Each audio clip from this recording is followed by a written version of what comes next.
All right, good evening, all. I hope you're doing well. It is a fine. Hold on, what day is it? Tuesday. The last.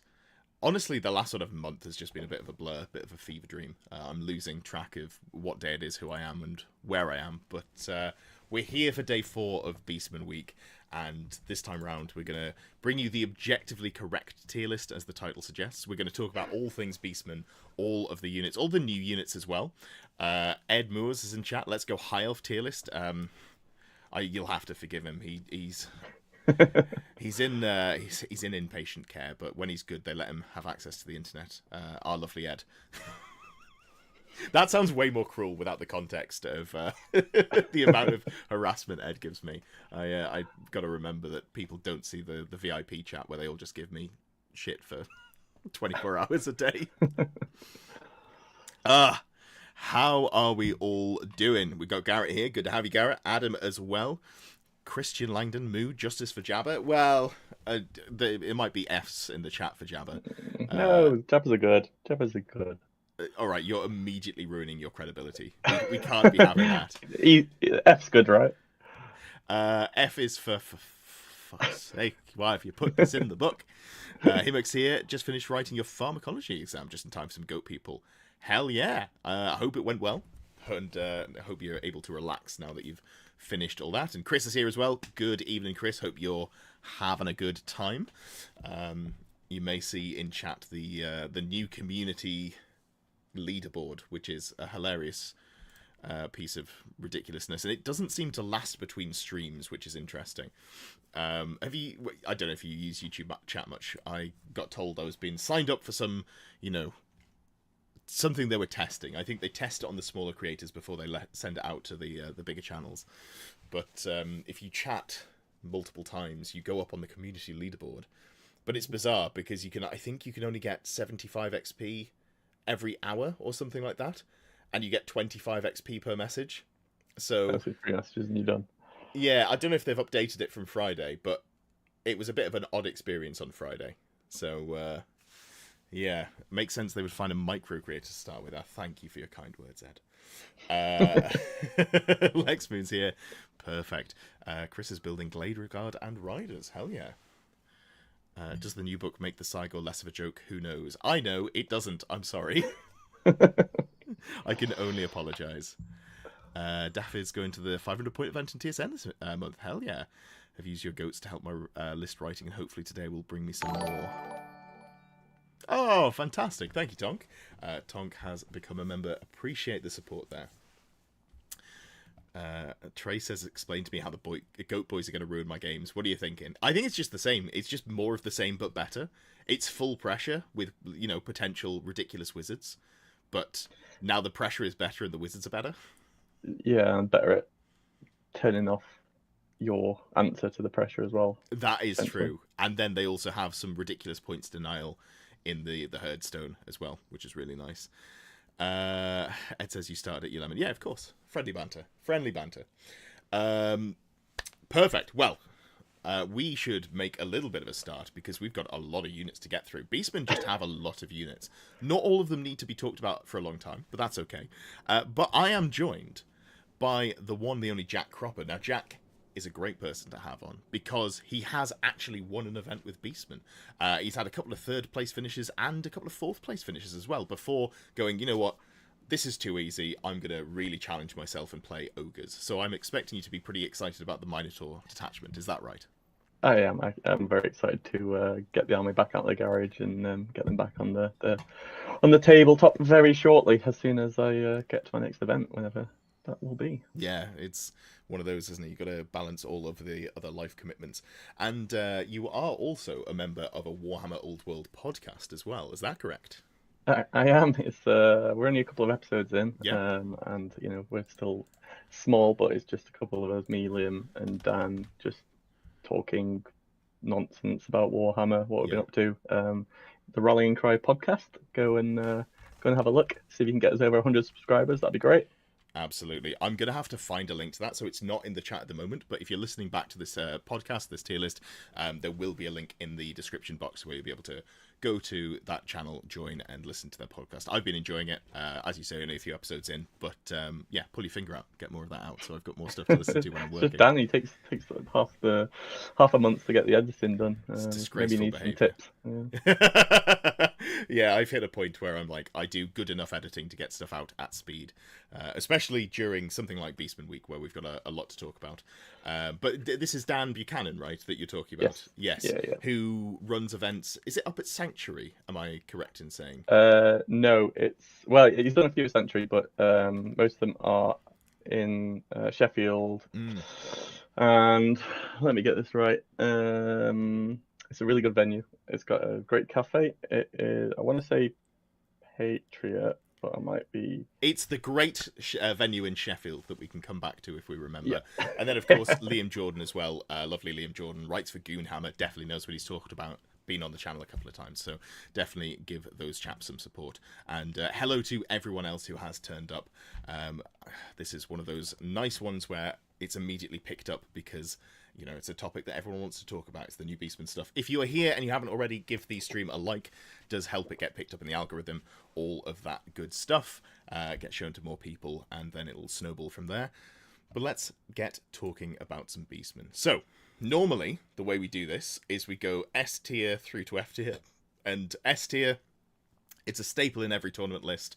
You're going to take it no matter what. Unless, you can't take it. So, in this case, it would be like, if I think the Doom Bull is an S tier, or the Great Bray Shame is an S tier, but there's one of the two detachments that can't take it, it doesn't stop it from being an S tier. You're going to take it every time you're able to take it in that detachment.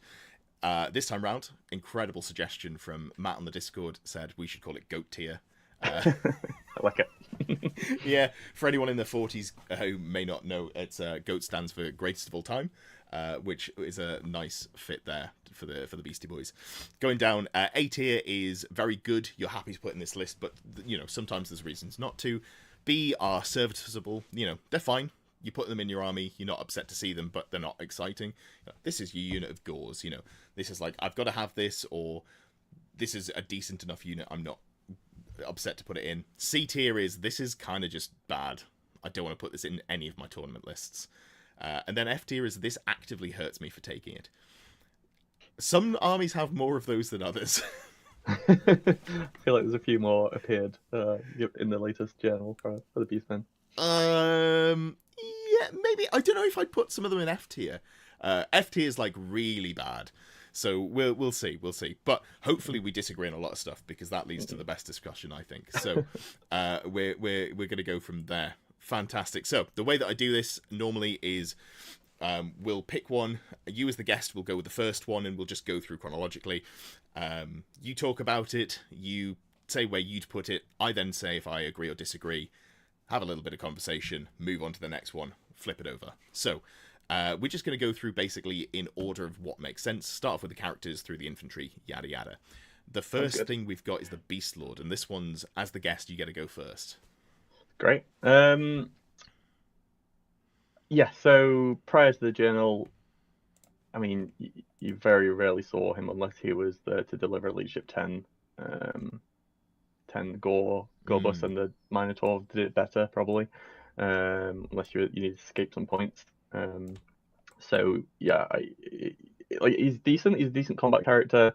He's just, unfortunately, in Beastmen list, it's 0 to 1 Great Shaman or Beast Lord / Doom Bull. Whereas, if this was like a Chaos army where it's 0 to 1 of, they've got separate columns for the 0 to 1, then maybe you'd see it a bit more often. But when he's competing with the Great Brave Shaman, who we'll get onto, he just doesn't have that space. However,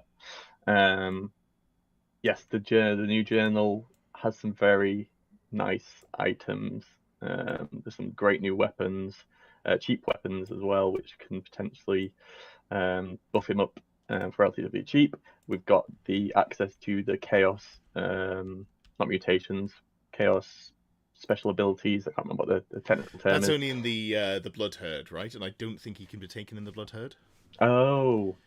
So the delineation is, if you in the Minotaur detachment, you get the Chaos gifts, and in the Primal Herd, or is it Primal Herd? Wild Herd, sorry. In the Wild Herd, you don't get to take Doom Balls in that one, but you can give them an extra 25 points of magic items and an additional 25 points of... It's one of those where both of them get some way to juice the characters more. Easy to get them mixed up. Yeah, so I guess even still, like the extra allotment of points, potentially in the Wild Herd, you can make it go a little bit further than previously, and you don't have access to the Doom Ball in that list now. So, if you're still wanting to go for that leadership 10 block, and he's your go-to, and you've got to, there's a bit more now just to get a bit better. In terms of rankings. Bottom end of B tier maybe. Okay. B for Beast Lord. He's I think he's not critical to lists. I don't know. Top end of C, bottom B. I think he's, if he just obviously the Great Bray Shaman just makes it that much harder to take him. I think we're disagreeing immediately, which is fantastic. So I think. In Grand Army, I don't see a place for him because the Doom Ball, just the base stats are so much better. Yeah. But now that you can take him in Wild Herd, you can't take a Doom Ball in there as well, and you get that 125 points of magic items. I'm like, you know what? I can see a fighty character. It's one of those weird ones where you look at it and you go, is an Exalted Champion for Warriors of Chaos any good? It's like, well, actually, yeah, it's almost a Lord level character for every army apart from Warriors of Chaos or Bretonnia. Just turns out they've also got the one that's slightly above them. And I think, I don't know if I'd go to A, but I think comfortably in B, maybe top of B. And conditionally, so we're talking about it where they're best, right? So in Grand Army, I think you're right. Probably it's super hard to fit them in, so maybe C tier. But then if you're going up to Wild Herd, your top of B maybe verging into A, perhaps. Yeah, I'm happy to settle mid B. We'll settle mid B. I'm happy to go there. I still just wonder whether, obviously the sort of extra potential for just buffing that magic now, where I know a lot of people are talking about having some multiple level of fighting character. I think it's you're going to struggle if you only bring wizards, because there are things that wizards can't deal with. The wizards are great, but I find that you need something to get you there. But yeah, so I think middle of B is fine. Moving on to the Wargore, straight into goat tier. This is how you put poison, the poison banner into your Ungor with short bows, or generally just have rerolls for psychology. Even if you're not doing that level of shenanigans, it can also let you double stack. So say you want to go with the I've forgotten what it's called, the banner that gives you -1 to armor in an aura, or if you want to go for the banner that debuffs leadership, or if you don't want to do the Bestigor shenanigans with the new banner of the Crescent Moon, Blood Moon, Crescent, some sort of moon, warped moon. If you want to put a moon on a banner, I think the Wargore, for how cheap it is at 55 points. He's dead cheap, yeah. Yeah, he's got really decent stats for what you get. Now that you can buy full plate Chaos Armor on him for 40 points, give him a shield, get him to, he's toughness 5 inherently. He's got 3 attacks, even though you potentially want to use hand weapon shield to make him tankier, so he's got a 3-up save with that full plate shield and a 5-up ward. With the foe render that he has, still gets up to AP2 on those hand weapon attacks. I think for the points you're paying, I struggle to write Beastman lists without a Wargore. He's dead cheap. He's you'd pay that for the equivalent of a human BSB, something like that, and he's just, he's so much tankier than them. He's better than a general of the Empire. And he's got so much. He can do so many things. Like you've mentioned his uses in sort of a block, but he can also go on a chariot, sure, and sort of give a really hard hitting cheap character on a chariot. Sort of get those razor gold chariots up to toughness 5 for relatively easy costs. Yeah. Get a really good armor save for relatively cheap as well, especially given the new the Fair of Scargo. That looks like it could be interesting. I can't disagree with the sort of goat tier on Perfect. Him. And you could also take them in the Minotaur detachment, which is cool as well. So if you still want to fit a cheaper BSB in, which I actually think might be valuable, because when I've been writing lists, I've been going, right, here's 2 juiced up Doom Balls, and then I've got points for either. No place left. Yeah, well, you can fit in like a juiced up BSB, or you can go a Wargore BSB and then also a level 2 Bray Shaman, which I think with the Herdstone, I'm skipping ahead. Let's just go straight to the Bray Shaman. Tell me about the Great Bray Shaman, the better of the two. There's not much to say other than he's probably one of the scariest casters in the game to face. That's very true. I think, he is the thing in a Beastmen army that puts fear into other players. Me with my dragons. Yeah, he can single-handedly take down dragons. It takes a bit of maneuvering, and the slightest mistake can be very punishing. But you've seen how many events you'll go to, and he is the first pick on the army list.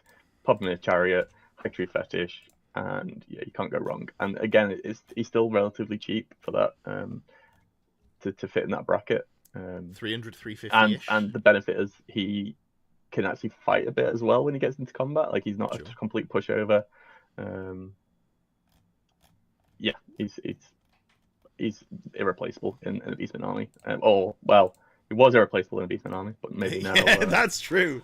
That's true. I have for the first time written a Beastmen list without this guy in.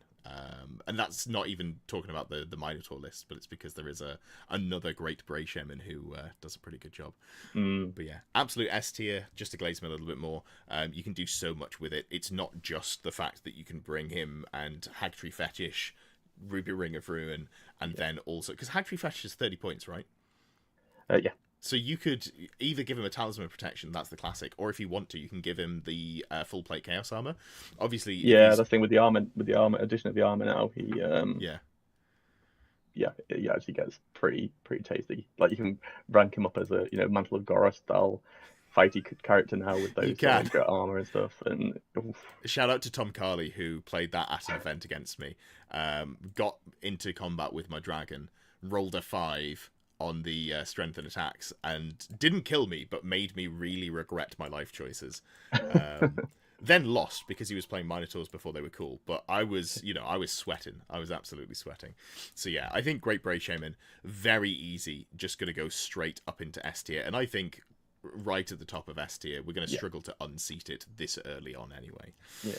Moving on, we've got the Bray Shaman. This is the level 2 capped wizard. And it's still fine. It's still okay. But it's not anywhere near as good as the Great Bray Shaman. However, before the Arcane Journal, I think it would sit sort of bottom of B tier. There is one build where you just go, here's 5 wizards, and too bad, so sad, I've probably blown you up, because I'm just going to hit you with as many Vile Tides as possible, some of which ambush. Which, great stuff. But that was kind of like very niche for it. Now, you can only take still, if you want to take Krolmor, you might want to take Krolmor and a Doom Bull, or Krolmor and a Beast Lord. Suddenly you're not able to get that Hagtree Fetish caster in unless you go for a level 2. And, just because you could be in the Wild Herd detachment, where if you're in range of another Bray Shaman, such as Kralmor, you can risk it all on a double, where every double is a miscast, but you get +1 to cast there, so your Vile Tide goes off a little bit more, or just be within 12 inches of a Herdstone that you control. Just getting +1 to cast from a Herdstone is frankly ludicrous. Like, the amount of rules that thing has for 100 points is frankly unfair, and I'm here for it. Yeah, and that's the thing. You can get 2 of these relatively cheap, have them both stood next to each other, buy a Herdstone, and they're suddenly level 4s. Yeah, true. That is true. The maths on that is interesting. So I just did some napkin maths earlier, because I was like, I wonder when it's worth doing. I think generally, if you're casting in range of 1 other wizard, it's not worthwhile, because if you're getting +1 to cast, which makes your casting chance go up whatever %, but then you lose every double. Yeah. including double six with the irresistible. I think you have to be in range of 2 other wizards for it to be worthwhile, or you just go, there's some magic resist here. I'm never going to get past unless I just squeeze that little bit of extra juice out. But yeah, I think these are really good. I don't think they make it into S tier, but I think for me, I would say they go into A tier very comfortably. Yeah, and again, they've got access to Valtide, which is, it's such a low casting value that even on a level 1, 2, buff to a 3 or a 4, it's, 90% of the time, it's, well, maybe not 90%, hit me with the maths, it's still going off a lot more often than it's not. Sure. And, okay, you might not have the rerolls. One of them may do now if you've got Trelmor or your Doombull in there. But yeah, it still is, a block of knights goes down very easily. Yeah. Were you saying like casting Vile Tide? I think it's something like 10 in 36 it fails. So that's what, 30%. So you're getting off 70% of the time without it being dispelled. Although it is a short range magic missile, to be entirely fair.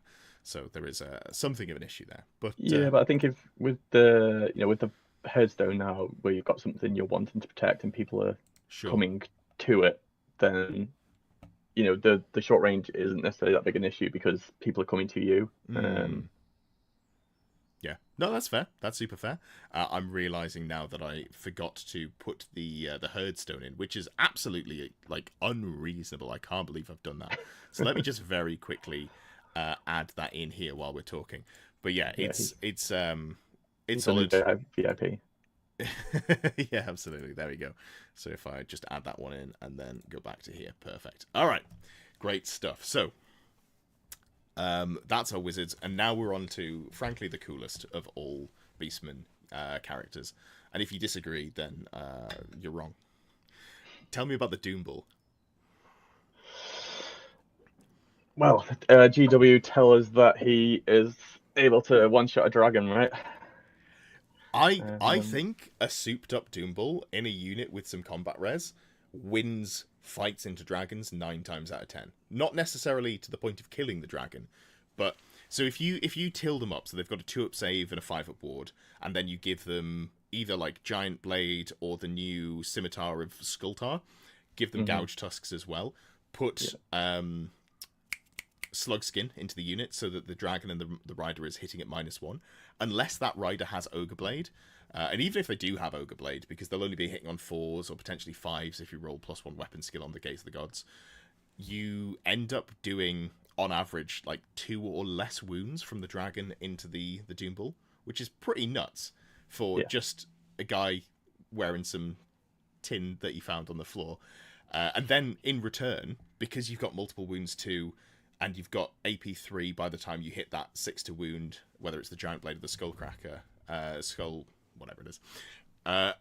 They really, really threaten dragons in a way that makes them uncomfortable. Like I say, you're not going to lose, but if you're down to like 4 wounds, you're not charging that Minotaur. No way in hell. No, and I think given the sort of hints at point shifts on some of the nastier models out there. Sure. If these dragons suddenly start not being able to afford to take those Ogre Blades and those real top tier weapons, then I think it becomes a real problem. If they know going into it, even if they get sort of max output, by the end of it, they're probably still not killing the Doombull. And then you can get up to +7 static res now in a unit. Yeah. With the sort of additions of a few new things in the book. And then you've got probably get a couple of wounds through with the Doombull. It becomes a scary prospect, and then you've got all the sort of minus debuffing going on in the army. You're probably going to be double outnumbering them with that block. You're very easily getting them to basically double ones, or they're fleeing. Yeah, absolutely. You can very comfortably get 5 or 6 static combat res in a unit gore, like, super easily. Then, if you go even or even down, like, a couple of points in combat res, say you roll horrendously, dragon still loses. Like you say, double outnumber.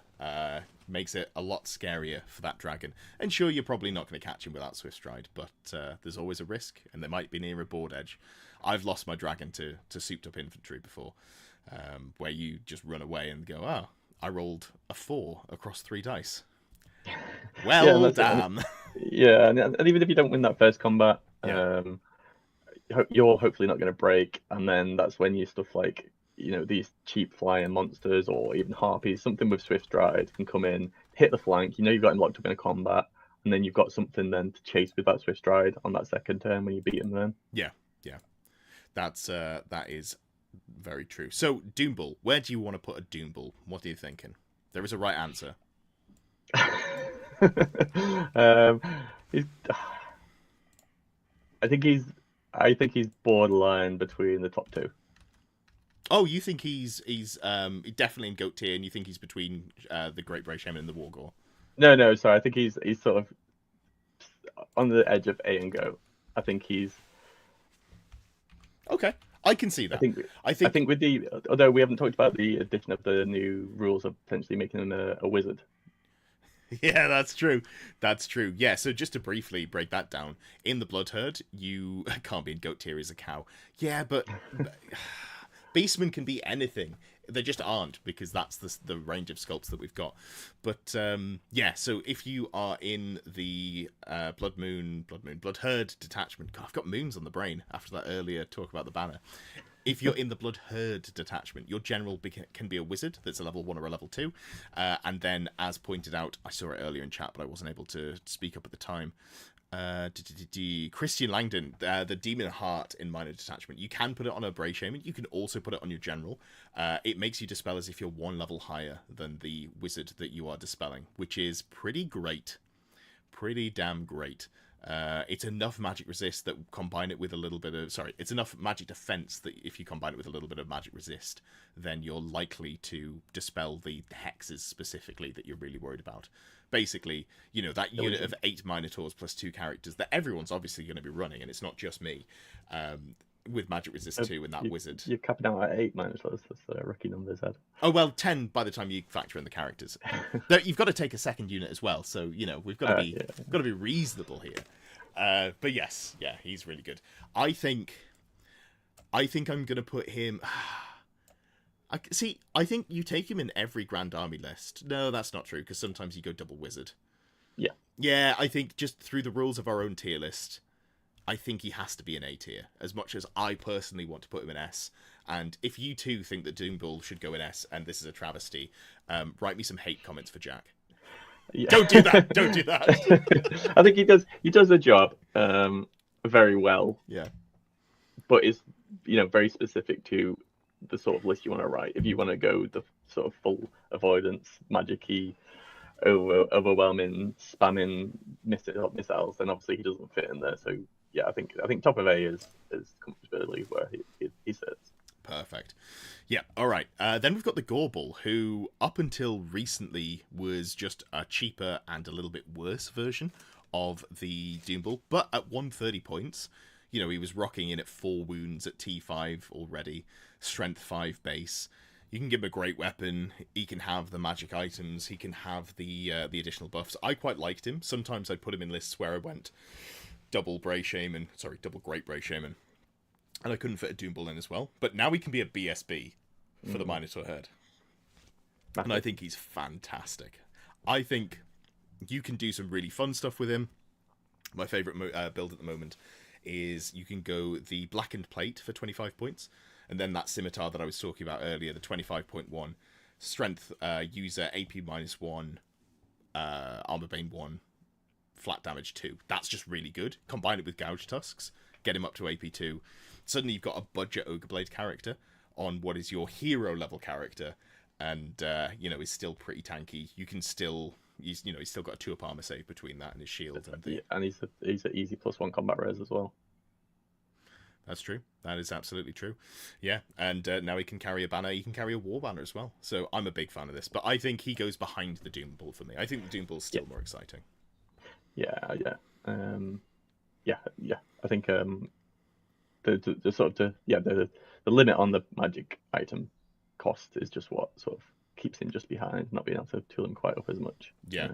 If you could give him a good weapon, like one of those flat damage 2 weapons, and then also the full plate Chaos Armor, I'm pretty on board with that, but I'm pretty sure you can't take any Minotaurs at all in the Wild Hunt, so that, for me, keeps him a little bit down. But that's okay, because he brings other things. Great stuff. What a great spread Well, of you can't take characters. any Minotaurs in the Wild Hunt list, Ed. Don't be silly. Yeah, that would be they're too wild, or not wild enough. Who can say? So And that's someone else's list. shut up, you. Stop keeping me right. So we've gone through. Look at all of these incredible characters that we've talked about. Beastmen characters are great, even though there's no dragons. Like what a great list of characters. I can't imagine anything bad coming in the character slot. Do you want to talk about Warhooves? Not really. Well, it's your turn. You've got it. I was excited for them. With the hints of Goros coming back, I was very excited that he was going to come in with some great new rules, really come in and buff them up, and he just doesn't add anything really to them. The single Warhoof characters are okay. Like if you use them, you can use them as like a ambushing, just sort of glass cannon to come on and just sort of harass enemy back lines. Sure. There's just better things that do it. Yeah. Which are, you can come out with your core slot. And, we've seen how good the rest of the characters are. You want those character points for those other units. And this guy just, he probably could cause havoc coming on and smashing into the back lines or it'd run through artillery lines quite well. Sure. He just doesn't offer. But then again, like a ham sandwich would run through artillery lines. But that's very fair. He is fast. You look at him and you're like, this should be decent. So for 75 points, you're getting a light cav character, which is also fast cavalry. You got swift stride, you've got a stomp attack, you've got 4 attacks. For 75 points, you can have a great weapon. You can buy heavy armor and shield. So just natively for 86 points, there it is, I think, or 85 points, even better. You can go heavy armor, shield, great weapon. That's 3 wounds at T4 with a 4-up armor save. It's hard for that to be removed. Even a fireball doesn't consistently get rid of you there, because you need to do what? You need to have, on average, roll 8 on the hits. That might not happen, or you might just spike on some saves or something like that. But then there's that one little rule on there that's a little bit of a problem, and that is drunken, which for those of you who have lived a blissful life and not seen why centaurs are something of an issue, if you at the start of every turn that you play, your turn, you have to roll on the drunken table for each unit. If you roll a 2 through 5, you get to use the unit you bought. Great. If you roll a 6, you get frenzy. Okay, sure, that's not too bad. This is an aggressive army. Have you seen that roll where coming in the back line? Is that extra attack's not going to hurt him? Yeah, I can live with it. If you roll a 1, sucks to be you. You get random move D6 plus 2 because you're drunk. That's terrible. Do you know how slow D6 plus 2 is? That's 5.5 inches on average. That's not very far. No, and especially if you're having to come on 8 inches away from although you do get to move 8 inches as well after you do that, so there is something there. But yeah, it's like basically you can't end within an inch of someone with your normal movement. So then say they move 4 inches and you're 5.1 away, they're 5 inches away from you when they just move 4 inches if you come in from ambush, and then if you roll slightly under average, you don't hit them with the random move, and that's just terrible. That's horrendously bad. This is yours to rate. Where would you like to put Warhooves? I'd like to put them in GOAT, but unfortunately he's coming down in an F tier for sure. The model's cool. He's the sort of lore behind them is really cool. Just the rulers aren't cool. He's not got the ruler cool. No, he absolutely does not. Speaking of the rule of cruel, I've been nice because I knew I was giving you Warhoof. I have arranged the special characters so you don't also have to talk about Goros. You get to talk about Cromwell. I thought that was only fair. So Goros Warhoof is a Centaur chieftain, so immediately we are off to a very poor start. But he does have some interesting rules on there. So he's 155 points. He is heavy cavalry, which means he can't even join Centaurs in skirmish, which is the No. only time I can even conceptualize using them. So off to a very poor start there. He does not hit really any harder. He's, same weapon skill, same strength, same toughness, same number of wounds, same number of attacks. One better leadership, and then maybe like one better initiative, something like that. Yeah, initiative 4. Yeah. He does have a multiple wounds D3 weapon, which is cool, and it's strength 1, strength +1, AP -1, armor bane 1, so it's fine. But a great weapon into a lot of targets may end up being consistently better, because things you want multiple wounds into, you normally need some decent AP as well. Yeah, and So the that strength only worries applies me. on the any charges as well. That's true. That's true. It's fine. He's not going to hang around. If he's not killed when he's charged, he's not hanging around. That's not an issue we need to be worried about. He's got a ward save, a 6-up ward, and then a 5-up ward against magical attacks. Cool. And you can upgrade a unit of Centaur in the same list, so they get +1 weapon skill and leadership, and armor bane 1. All of these things are pretty neat. He's a father of beasts. When in command range, so not even just if you've bought this character, when in command range, friendly Centaur herds may re-roll the d6 when rolling on the drunken table. Okay. Terrible. Well, that kind of lets the Centaur do what they want to. There is something that's missed off there. The fact that it doesn't allow him or Warhoof to re-roll. So he's less consistent than the Centaur that are within his fairly pitiful 8-inch range of command range. Yeah, I guess if you're in a unit with them, maybe you probably won't be given. You have to go there and become open order. Yeah. The unit can't. If the unit still can't use it because he's within the unit, right? No, I think he can, because the unit would. It is still a unit of like a Centaur herd unit. So But if he's within the unit, he can't. So he'll just get applied to him as like a universal special rule type thing. I think because you just roll for the whole unit in one go when the character's in there, I'm pretty sure. I'd have to look into the interaction to make sure that I'm correct, but I just don't care enough because it's never going to come up. To be frank. And because, I guess you're probably going to be wanting to. Can he ambush? No. No, he can't ambush. Okay. So, he's, no. Drop him down in the F tier. He genuinely might be in C tier, but I'm going to put him in F tier just for meme value. There is a world that I could see him going into C. I think that's not unreasonable. We can potentially revisit down the line. So Goros is out the way, and that's okay, because now you get to talk about Kralmor. Goros is a Warhoof, who is not worse, but just laterally sideways and way more expensive. What about Kralmor? The Kralmor is 245 points. It's not bad. It's not bad. He's toughness 5. Mm-hmm. We like that. He's level 4 wizard. Special character is level 4 wizard, which is pretty rare. True. Dark magic and primal magic. So he casts from primal magic. Got it. Mm-hmm. He has a 4-up ward save against any wound suffered. And a 4th wound, so he's a beefy boy. Yeah. And he has his little friend, the Leering Spirit, who I think is a great addition to the army. Hell yeah. Yeah. It's a little marker you drop down when you deploy anywhere on the board. It's got a 360 line of sight. It can't be charged, targeted, attacked, killed. It's just there for the game. Yep. And it lets you cast Devolve once a turn with a bound level of 3. Yep. Which is the signature spell that people don't see because Viletide is so good, but it's actually a really good spell. Yeah. It's basically a scream, right? Leadership test and suffer wounds. Yeah, it's worse in some ways in that it's a spell, so it can be dispelled. You've got to get through magic resist. You can't do all of the ridiculous stuff that screams can do, like charge into combat, scream out of combat. But it also ignores wounds, ward saves. You just lose, whatever. Yeah. And so I think this is a really good addition for playing against vampire counts, which I've struggled with in the past. Sure. They are very low leadership models in general.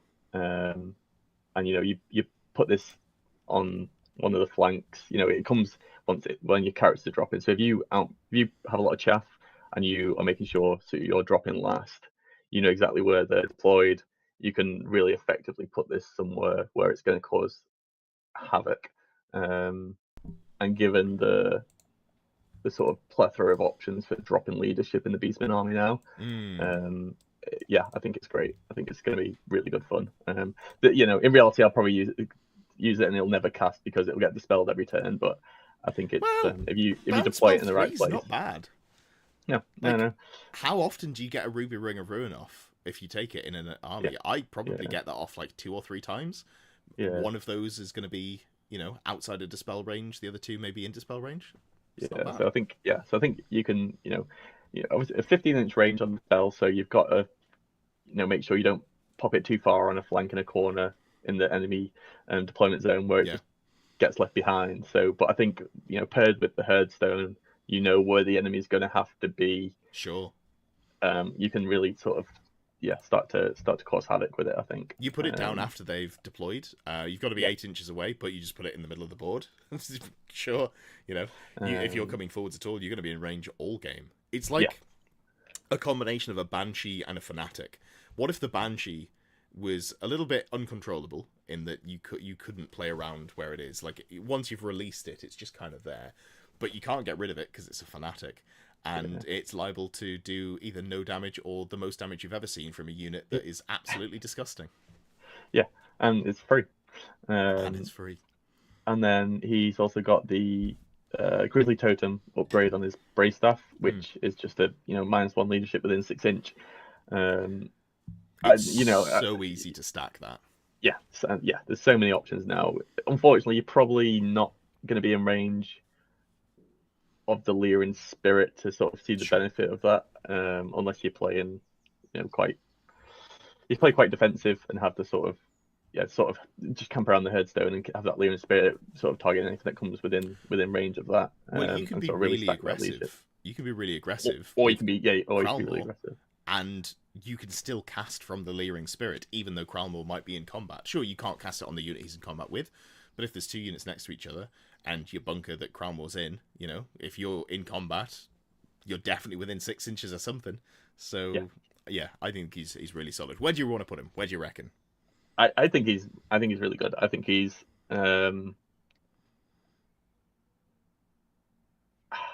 Does he go in every Beastman list? Does he replace the Viletide caster? Well, he's got Laura Beast, so he can take Viletide. Yeah, but he can't take the Hat Tree Fetish. No. Although we did talk about the fact that you can do that with a level 2. Yeah, so I'm not sure he always replaces the level 4. Yeah. But I think he'll be in a lot of lists. Like he's actually one of the characters that I think you'll see. Yeah. So I think he's definitely going to be A tier. And I think maybe as people really start to sort of see the sort of coherency in the book with the leadership buffs and stuff, he might even sort of start to creep into that goat tier as people really sort of unlock the intricacies in the army. Yeah, but he's already a goat. I agree. I think top of A tier is really solid for him. I think you're going to see him a lot of the time. Sometimes you just want the raw damage of the Great Bray Shaman. Sometimes you're going to run both, which means that you're not getting a Doom Bull or a Beast Lord. I think he's really solid, and it's so easy to fall over into playing with leadership debuffs. Just running a normal army. Obviously, I put a video out, I think it was yesterday, where I talked about how to do a leadership debuff army. And I was like, and here's all of the stuff that you just run in all of your lists normally that's really good and works on its own, but also gets turbocharged. And I think he's perfect in that sort of list. And honestly, just being able to double devolve, I think, is hilarious, if nothing else. Yeah. I think I'm excited to get him. Although £33 for his model is a bit. What is this? Age of Sigmar? Come on, Games Workshop. Get your shit together. We'll pay £12 for a character, or £36 for 4, and nothing in between. It is the unfortunate reality of, as we start to see new sculpts, we're pleased to see them, but the new sculpts are at new sculpt prices, unfortunately. So that's, it's fine. It is what it is. That does take us to the end of the characters, and now's a great time for me to do some quick plugs. And the quick plug is, if you're here and you haven't already, give the stream a like. It helps me get picked up by the YouTube algorithm, all of that good stuff. There are videos coming out every day this week, starting from Saturday, running until Friday. Going to be a video or stream. I think it's just going to be videos for the next 3 days, because I don't think I don't know. We'll see what we want to do on Friday. But there will be Beastmen content coming out every day until Friday. And obviously, I have just launched a coaching Patreon. If you are interested in coaching, check that out. The link is in the description, where I do coaching games and also 1-hour coaching sessions. There we go. YouTuber requirements completed. We can move on to the really exciting stuff. The things that everyone wants to talk about. Bestigor. And I'm not even sure that I'm being entirely facetious. So Bestigor, despite being called best, up until the Arcane Journal, I would say we're in C tier. You're not harming yourself by taking them, but they're a bad unit. They're very overcosted for what they do, and what they do is not something that's good in the game right now. Yep. Turns out what they do in the game is really good right now, because they can buy Veteran. Yes. Why is that? Leadership. Yeah. Okay, cool, sure. Oh, okay. Well, Beastmen struggle a little bit with leadership. Sometimes, if you're out of the range of your general, you might not have that leadership 10 bubble that you want. Sure. Veteran sounds good. What if there was a banner called the Falconhorn? Sorry, the banner of the Warped Moon, and you took a leadership test at the start of the turn if you're not in combat. And if you're not in combat, and you pass the leadership test with a reroll from Veteran, you turn off flying for enemies, like it's the Falconhorn. And what if I told you, if you have leadership 7 with a reroll, you pass that leadership test something like 80% of the time? So that's 4 out of 5 turns you're going to be... Odds. Yeah. I like those odds. Yeah, of course you do. Of course you do. Bretonnian players have loved those odds for, a year and a bit. And now you can do it with 5 Bestigor, which is really depressing. Points, something like that. Yeah, and I think genuinely they go to S tier because of that banner. And I hate that. And I really hope that when the FAQ comes, the Falconhorn gets nerfed, and as a follow-up to the Falconhorn getting nerfed, the banner of the Warped Moon also gets the same nerf. We deserve 18 months of... You of absolutely do not. You have been running around gunning dragons out of the sky with Viletide. Don't you dare tell me that you deserve to have the Falconhorn as well. You make me sick. But yeah, it's less egregious here because you're not running around with your own 360 skirmish flyers, but it's still just, I think, not something that should be in the game for that level of consistency, for that level of repeatability. I don't mind it. Like the Skaven version, just I think it's automatically happens and it's once per game, and it doesn't really get run much. That's probably the level that I think that should be in the game. But also, when it gets nerfed, I also want to see things that fly get taken down a peg, because a lot of the stuff that's a problem in the game at the moment is stuff that flies. So let's nerf that and also nerf the banner. Let's just handshake agreement. So you think we're more, I agree, but so do you think units of 5 just hidden in a corner of the field is going to be what we see? Maybe hidden in the corner, maybe hidden behind the Herdstone. Behind the Herdstone. Which, open for interpretation. I still haven't decided whether I think it blocks line of sight, and I don't think it's actually clear in the rules. So talk to your TO, and if you're not a Beastman player, talk to your TO as well and say, I don't think it should block line of sight. It's just a pillar. Surely you can't hide a whole unit of 5 models behind a pillar. But yeah, have a word with your TO if you're planning on taking one, and just find out what their expectation of it is, so you're not shocked and dismayed in the middle of your first game when your opponent goes, of course I can shoot that unit. Why wouldn't I be able to? So you're saying that although the GOAT tier, my unit of 50 that I've got painted up probably isn't going to see the table? The Bestigor. Yeah. Well, we have had an announcement that an FAQ is coming. So right now, Bestigor only here for the banner. In 2 months' time, maybe Bestigor here for violence. Maybe that's where we're at. I don't think so, because I think Gore kind of fill that role better, which is wild to say because we're going to put them in a lower tier. But yeah, so Bestigor are very good at being a 5 model unit that you can take in core if you take a Beast Lord, which you're probably not going to. But yeah, holds the banner, sure. That it does a job. Tell me about Gore though, because you do actually see Gore, and not for degenerate reasons. And not only because they're must include. They are, I think, one of the best infantry in the game for the points cost. Sure. Web skill 4, toughness 4, strength 4 in the charge. Yeah. Including they've got a relative... if they pursue, right? Yeah. Great. They've got a relatively good initiative. The they've got Horde, Warband. Horde kind of balances out the fact that they've got open order, which has Yeah, its own yeah, benefits, but yeah, it's sort of like a handshake. We'll give you the combat res for an extra rank. You buy more models. In return, we give you a pivot. I think that's fine. I think they're great. They, yeah, in the game as it is currently, Yeah, as opposed to the game where we might see it in 2 to 3 months. sure. They might take another step up, but I think they're in A tier for what they are, and to compare them to anything else that does a similar role across other armies, I think most people would bite your hands off for some gore. Yeah, absolutely. These things are disgustingly good. They don't have an armor save, and you're like, I could take a shield. I'll just take additional hand weapons. It's the same cost. No cost. And I guess, with access to battle magic now, we've got Yeah, kind of. Let's not get ahead of ourselves. You might see a 5-up ward in that unit. That would be pretty neat. I mean, you could do that anyway with the elementalism caster. You can't charge though with that one. Yeah. I mean, if we're being cards on the table, if we're being honest with each other, you weren't charging anyway. You're a unit of gore. Yeah, you want that +1 strength. But... Oh, you'd love to charge. Yeah, you're getting outcharged. Yeah.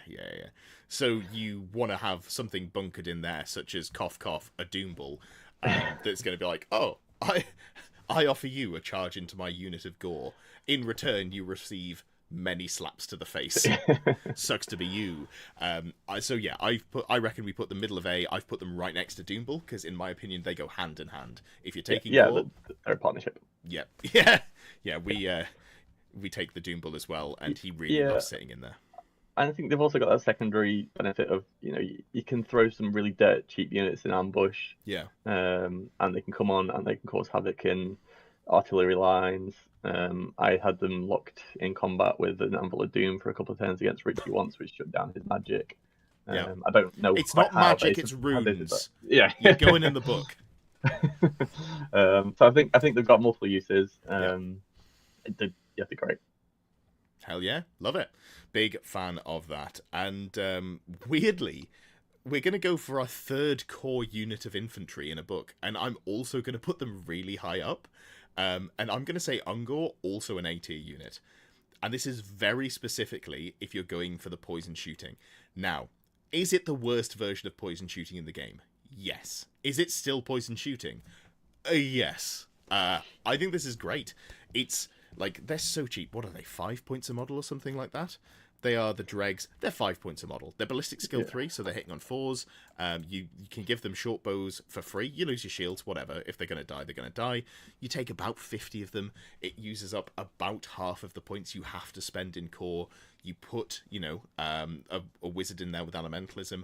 This is the sort of thing that if you're running two great Bray Shamans, you go one with Vile Tide and Hagtree Fetish, and one with Lore Familiar, and you're like, damn, I can't take Vile Tide. Well, to make up for that, I'll teleport this unit around, I'll give them a ward save, I'll make your ward save 2 worse, and I'll wind blast you off the table. It's fine, it's okay. I'm not upset about it. And yeah, they've got some pretty unhinged rules in there. They've got Chariot Runners, just because. They can be skirmishers. They have Warband, which really helps. The last thing you want for your big, it's not super expensive in this book, but your semi-expensive unit is to run away. You put a great Bray Shaman in there, and you get to leadership 10 between Warband and Horde and the leadership 8 that you start with. So yeah, and you get to re-roll your charges, right?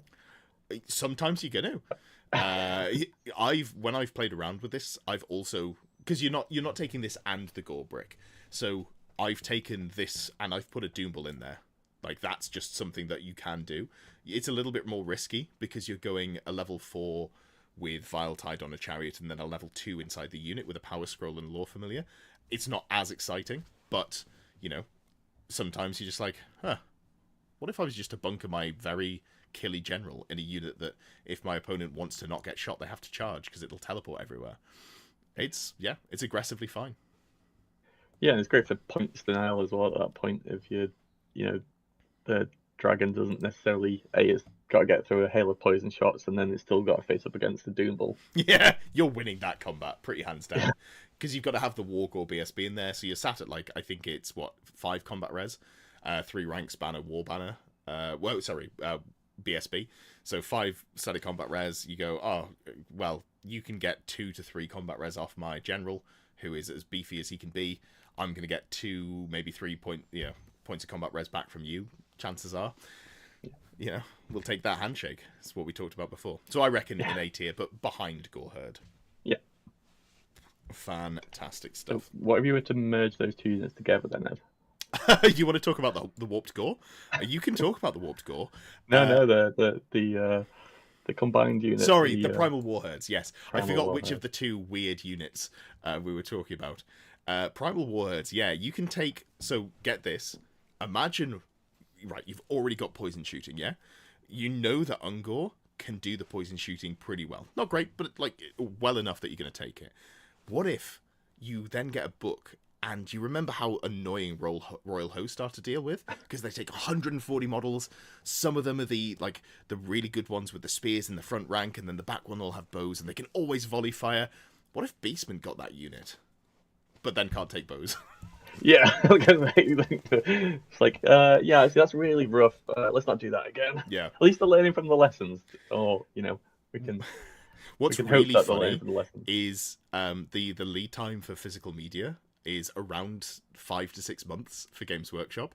So the SBot 2, I think it was, SBot 2, when Royal Host really started to pick up steam, and where the issue with giving bows to a unit and then all of the other shenanigans you can layer on top of them, that was probably around about the time they were like, let's finish up the final version. I wonder if that had anything to do with the fact that they get one less option than they should do looking at the unit, whereas you'd expect them to just have the same rules.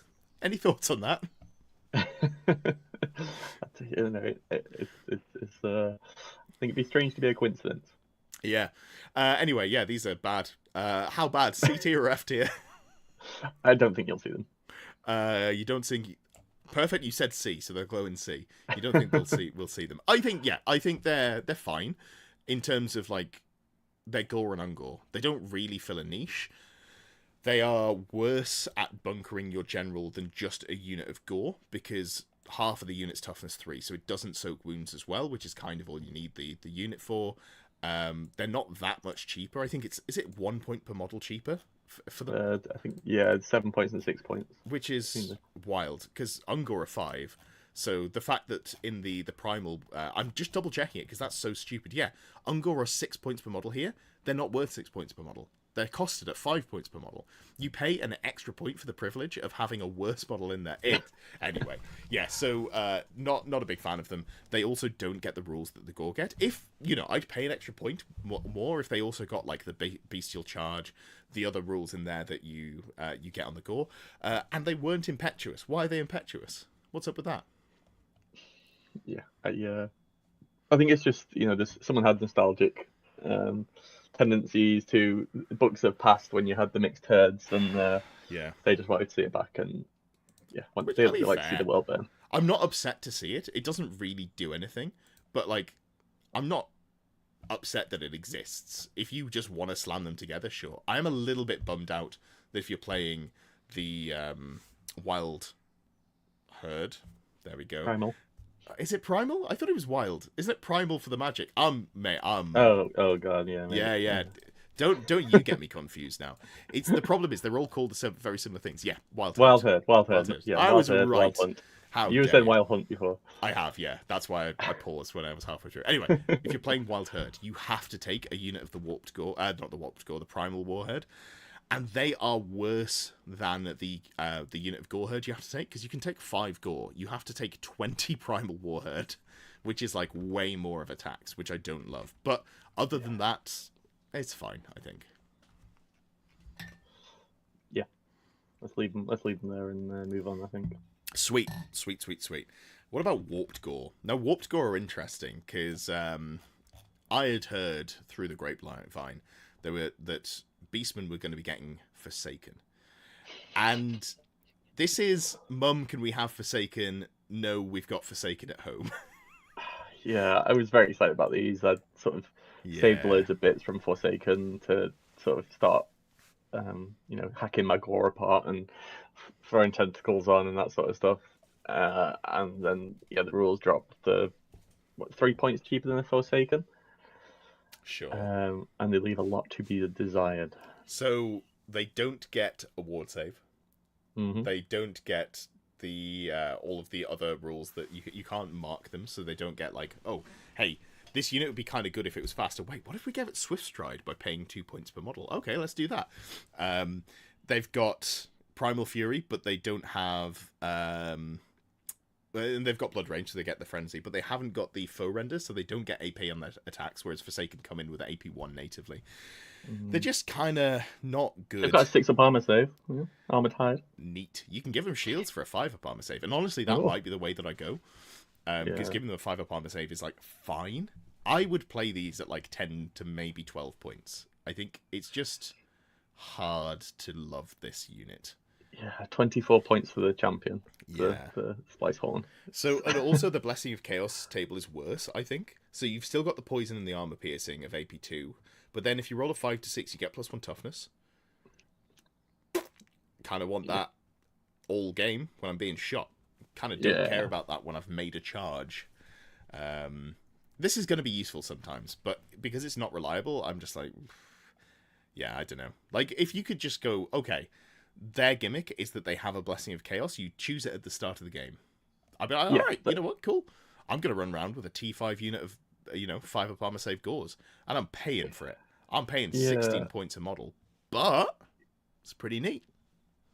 Even if you got to choose the blessing or roll the blessing, when you declare a charge, so you got the T5 for the stand and shoot. Yeah, that'd be nice. That would help. That would help. Yeah. Nah, no, I don't love them. They No. I think, is this actively harming you for taking them? I don't think they're anywhere near as bad as Centaur. I think these are also a C tier unit. Yeah, I don't think I'll be converting any up. I think you should in the immediate future, and then just run them as Gore, just for the hobbying potential. Yeah. Honestly. And things come round. Maybe next edition we'll go, God damn, those warped Gore. Oh, can't believe that they make Forsaken look like, Yeah, I mean, I guess they've got ambushes over Forsaken. That's the sort of sweet benefit. They got move through cover. If you leave them off the board all game and bring them on T5, but like in a corner, then they won't give up any points. And there's a lot of points to save. There is a lot of points in there. Cool. All right. So what about Harpies? Now this is the first non-core unit of infantry that we're talking about. I'm pretty sure. You got any strong feelings on Harpies? So my background's an 8th edition player, and I loved Harpies in my Beastmen army there. They were my first thing in the army list every game. And then, yeah, I think I included them in my first couple of lists as in the old world. Yeah. And they quickly got replaced. They're still good. They've still got a purpose. You can use them to screen your Great Brave Shaman if you're running them on foot. And you don't want to put them in a unit. They're good for just soaking up wounds. But they just, you throw them at artillery, they bounce off it and die. Yeah. Other than as a screening unit, I just don't see huge amounts of use for them. I actually don't think they're bad. You can just put. Yeah. They're a Fly 10 scout unit with skirmish and swift stride. They've got 2 attacks each. Like, they're a primo war machine hunter. The problem is there's not like all that many war machines, and then also they probably don't beat dwarf war machine crew. But I think in my mind they're still a B tier unit. The problem is you can take Razor Gore. Exactly. And I'm out of core. Yeah, for 55 points for 5 Harpies or 52 points for a Razor Gore, I'm taking a Razor Gore every time. Yeah. But I don't think that makes Harpies bad. I think I could still put them in a list and still be happy with them if I felt like my list needed them. So I don't think that, like, they're not Primal Warherd. They're not Warped Gore. They're still, like, no, at base pretty okay. Yeah, I think that's the issue. Like, without Razor Gores, I'd still probably have 2 to 3 units in my army. Yeah. But unfortunately, Razor Gores just do the job a hell of a lot better. Yes. But if you don't want to convert up Razor Gore or pay for the resin ones or think they look horrendous, you could play with Harpies, you know? There's an option for you. It's not as good as Razor As Gore. much. Yeah, If not more. Harpies are the old Harpy models are expensive. Are they I really? don't think they've brought them back, have they? I think you can get them in Age of Sigmar. I'm sure there's like a Harpy sculpt in AOS somewhere. Well, not even proxy, but they'll just be like in Age of Sigmar, one of the armies will be like, here is Harpies, and you're like, okay, cool. It's like you can't go onto the Games Workshop web store and find Fanatics under the Orcs and Goblins thing. It's all in the Age of Sigmar Goblin something, whatever they're called, Loon Smashers. God, I sound like an old man. You Shaddy, you're playing on your Nintendo? It's a PlayStation, Dad. Anyway, let's move on before I age myself even more.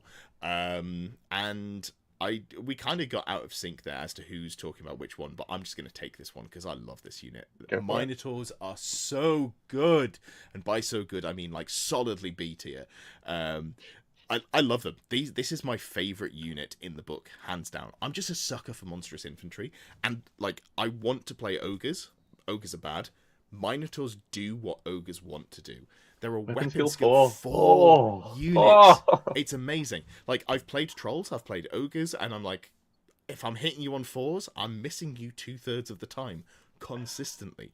I need to be hitting you on 3s into like the stuff that doesn't matter, or if I'm going into, you know, if I get charged by a dragon, I can't be hitting you on 5s. Like, make it make sense. I got to do something. So yeah, really, really big fan of Minotaurs. You can do a couple of things with them. They have mob rule and Motley Crew, so they are able to do shenanigans. If you take a unit of 3, you can get that unit to a 2-up armor save, and that's just great. And the way you do it is you have 2 of the 3 models using a hand weapon. Well, that sounds kind of crap. No, because we're going to pass our leadership test and we're going to get AP2 on our hand weapons. Hell yeah. And if we roll a double, we're going to get Frenzy. And if we've got Frenzy, we've got an extra attack. I've got 2-up armor save hand weapon attacks that are strength 5 AP2, and I've got 5 per base. 6 on the unit champion. It doesn't get better than that. It's beautiful. Yeah. B tier. Yeah. I will say they're better now than they were, partially because you can do the Bloodherd detachment, and partially because you don't need the blackened plate if you want to take a Shaggoth, or if you want to put it on a character. Because now you've got the Chaos Armor, blackened plate's kind of just fallen by the wayside, but Minotaurs can only take 25 points worth of magic items. Blackened plate plus the Gnarled Hide upgrade plus a shield gets your unit champion to a 2-up save. Then you go a 6-up save, 1 guy with a great weapon, and a 5-up save, 1 guy with hand weapon shield. Bish bash bosh, job's a good one. We're abusing mob rule. The entire unit has a 2-up save. Love that for us. Yeah, so can you also use the you know, if you want to have, obviously you've got to have 2 units in the sort of Minotaur army book. Yeah. You know, you'll probably have one which is a unit of 3, which you'll sort of utilize that, and then your sort of bigger unit, I guess it's harder to sort of get to that 2-up armor save as a whole for the unit. Sure. Unless you sort of really cram it with characters with a really high save.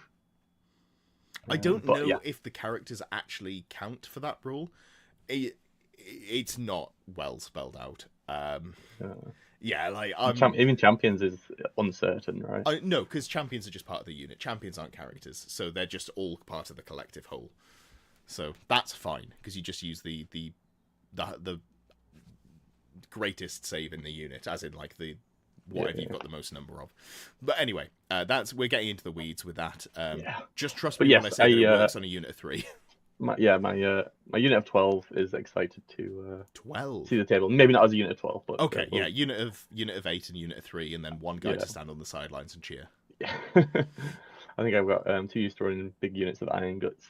So I think that's decent. I mean, I'm testing in the Open Order Summer Sesh, the subscriber league that Jordan and Callum are running, and I've got a unit of 8 with 2 characters, a unit of 3 with 1 character, and then Chaff and a Shaggoth. That's my list. Which I think Chaff is essential in that list, right? To control the charges and keep them going where you want them to. Yeah, well, impetuous and or frenzied across the board. But yeah, so BT is good there. What do we think what do we think about Warhounds? Give me Warhounds, and I'll give you Primal Warhounds. Okay. I like Warhounds. Cheap, Yep. cheap chaff. You can throw them into marching column and sort of really get across the board. They're not skirmishers, so you can redirect with them. Yep. There's a lot of uses for them. They just have another competitor in that slot who is better. Sure. But I think most armies you'll still probably see 2 units of them maybe. Yeah. Or I think you should do the that extra range that you can get on throwing them into marching column. You can really start can really block people up to sort of turn 1. Yeah. You get by the time you vanguarded them and then marched them, you can really sort of get into some awkward positions. Yeah. Yeah, I think they're solid. Yeah, good. The problem is that yes, for 35 points you can have 5 with Vanguard, but you can also just have Razor Gore. Yeah. Where do you reckon they end up? Give me a tier. I think I think for what the low end of B tier is, I'm quite happy with. Yeah. Sort of. Yeah, B. I think hanging around there. Probably better than Harpies. I think. I'd agree. Yeah, I think they're pretty decently in B tier. I would say they do the job that they do very well. I just think you need it less in this army, but I'm not upset to have it. It's for 35 points twice, 70 points, you can very comfortably fit that in instead of going 5 Gore, 3 Razor Gore, 2 Chariots. You could go 3 Gore, 1 Chariot, 2 units of Warhounds, and I think that's just still absolutely fine. Yeah, I think it's just a shame that the movement's 7 compared to some of the other equivalent units which have got movement 9. In theory, yes. In actuality, they Vanguard 7 inches, and then they are in marching column already, and they move 21 inches. So you're like, yeah, whatever. Yeah. But it does look very silly on the tabletop. So yeah, it's kind of whatever. Then we've got the Primal Warherd. The Primal Warhounds, which are the same but worse. So they lose the ability to Vanguard. They gain Close Order, and I think they gain Horde. I'm pretty sure that the normal Warhounds don't have Horde on there. Not that I've ever seen anyone take enough of them. They also lose the Loner keyword, so you theoretically could put a unit. Oh, you put a Centaur in them. It would be off to the side because it's the wrong size base, but you could do that, yeah. And then they'd be drunken. Who's giving these dogs beer? Like that's unreasonable. Yeah. So the problem is, and you've got obviously the Ungor Ravagers in there who leaders of the pack, and it means that you can end up using your general's leadership because they make the unit also regular infantry. Yeah. I think that's how it works. Again, it's not as clear as it should be. All of that sounds pretty great. Here's the problem. They do a bad job at killing chaff. You know what does a good job at killing chaff? Beastmen. Razor Gore. Just the whole book. So I don't really see a reason that you take a ranked up unit of Warhounds. They are cheap. They're real cheap. So you could just go, 2 units of these on a flank and set them off to do something. It's fine. Yeah. Yeah. But for the same price as a unit of 10 of them, you can get a Razor. Oh, yeah, and you have to take at least 10. Yeah. Yeah. And if you want the benefits, you have to take at least one of the Ungor Ravagers as well. So you're up to 67 points. So that's a Razor Gore plus 15 points. And for that reason, I think they're in C. Yeah. Yeah. Like, I actually think there could be a world that you use them, but the world is just not the old world as it stands. Let's revisit this in 3 months' time and see if we've changed our mind. My gut says no, but maybe. We've referenced it so much. Do you want to talk about Razor Gore? I'll give it to you. I'm not sure I can. I think the excitement will get over me. Yeah, probably the points to points best model in our army, if not the old world, I think. If you're talking specifically non-characters, I think you could say point for point the best model in the game. Maybe on par with Tomb Scorpions. Yeah. But Tomb Scorpions don't go in core, so... No. Yeah. Yeah. Movement 7, Swift Stride, Strength Impact 5, hits.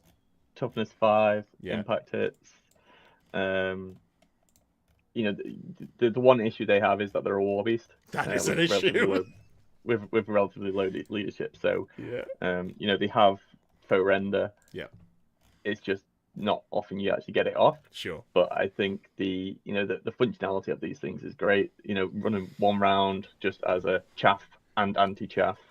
Well, you won't run one round. You'll have 3 or 4 or 5. Sure. As individuals. Or you can put them into units. You technically They can can. do that. Yeah, You and won't. they hit. I've seen it done, and they hit hard when they do hit. I just think they're better functional You know what as hits hard? individuals. Beastmen. Minotaurs. just the whole army. Yeah. So I think they're great. They're just they fill a very specific role in that army, which there is we've already talked about. There's multiple other ones that can do it, but these just do it on a level so far above the others that that you cannot leave home without them. I think they're fantastic, yeah. And every list I write starts with 3. Yeah. Apart from Minotaurs. Minotaurs starts with 3 Minotaurs, not 3 Razorgore. But yeah, no, they're fantastic. They are probably the most S tier unit, the most goat tier unit in the book, I would say. I'm putting them above the Bray Shaman. No, I agree. Because now Kralmore exists, I'm going to write some lists without the Great Bray Shaman. I'm never writing a list without Razorgore unless I can't have them. So yeah, that's where we're at. And the models are wacky as hell, right? I quite like him. Like it's very much rose tinted glasses because they are a terrible sculpt, but they're terrible in a good way. You look at it like, damn, that's ugly. Kind of want it. I just want to have 3 of those running down the foe, staring down the foe with their massively swollen eyes. Yeah, and let's think that, and they can go into things far above their point cost. I put them into units of Forsaken and come out on top. Yeah. They do have upscale. They do have a downside. Who would win? 1 Razorgore or 1 magical ring with a ruby in it? Survey says it's the Ruby Ring of Ruin. They die to Fireball like nobody's business. The toughness 5 though, like you've still got to roll pretty well. Like if you get an average on your ring. I've never failed to kill a Razorgore with a Fireball. And I haven't done it very often. I've probably only shot 5 or 6 of them. But every time I've done it, it's died. I think that it's because they just look so flammable. Yeah, but if you're wasting your Fireball on a 50-point model, I'm not that bothered. But actually, it's a 30-point magic item. We can play the efficiency game, or like I think they're generally priority 1 for dealing with because they have the highest threat range in the game. In the army, because you're going to march forwards 14 inches and then you're going to charge 16 the next turn. Yeah. I can't afford to be 31 inches back with most deployments and most armies. So you just got to be like, I don't want to get charged by this. I can block one of them. I can outposition one of them. One of them has to die. I can't afford to leave it I guess if you have them sort of being backed up by some Minotaur now with potentially Arcane Urgency, then you've got to prioritize. And I think it's going to leave gaps where these are going to start seeing extra gaps opening up in the flanks and the sort of backs to sort of creep into. Buddy, I love Arcane Urgency like nobody else in the world, but I just can't see you getting Arcane Urgency consistently with this army. It's because it's got to be on the general, and you're like, am I taking Lore Familiar for 30 points and then also a Power Scroll for 20 points? Because I need to give him some sort of output and defense. Use my lucky dice, it's okay. Oh, weighted dice. I see. Is this how you won your Beastmen tournament? Before you incriminate yourself further, I'm going to put a Centaur in F tier, but I'm going to put them above Goros and Warhoof because they're still terrible. I want them to be good. Even if you take Goros, I hate them because they need to be on a flank. Yeah, like we've kind of just alluded to them enough when we talked about the other 2 units. They just have the same issues. They're so super squishy. They don't really do anything, and they're drunk. Terrible. Yep, happy with that. Now we've got a monstrous cavalry unit here. Is this Warriors of Chaos? We've got a pretty good unit. What do you think about Dragon Ogres? Yes, they are. You will see them Yes. in 99% of Beastmen armies. Straight up to S tier. Yep. I think I'd probably put them behind the Great Bray Shaman. Yeah. they're solid. It'll be interesting to see how they pair up with these sort of Minotaur buses now. Mm, Obviously, the good thing about that is the Minotaurs are competing out of a different point slot now. sure. So there's still points available for the Dragon Ogres. So yeah, I think there's going to be some really scary, pretty fast combat lists coming out that are going to put some insane pressure Yeah. on some of the stuff we're seeing now, and they're not large targets, so these sort of poison blocks, if you're having to split, you're shooting across various things. They've got Yep. great armor saves. Yeah. They're 4 wounds per base. Yeah. Ludicrous. Hit like a truck. 3 attacks each. Assuming we're talking about a unit, 3 attacks each with a great weapon. Then you get 2 stomps as well, just because. If we're heading into a world where infantry gets better and Dragon Ogres don't get touched, Dragon Ogres go somehow from being one of the best units in the game to being like, I guess, the new Pegasus Knights. Not in the same way, but they will be just like the number one thing that people hate to see, because they are so tanky. They have so much output. I don't know how you get through them without dedicating something nuts to them, like a dragon. But if I'm not going to be taking dragons, like, monstrous infantry is hard enough to carve through, but they have weapon skill 4, so you're probably not hitting them on 3s with your infantry. Or if you are, it's only the very elite stuff. They're toughness 4, so you're probably not wounding them on 2s, unless you're taking, I don't know, Chosen Knights or like Chaos Knights or whatever. You don't have the output to deal with them between the number of attacks you need to kill a base.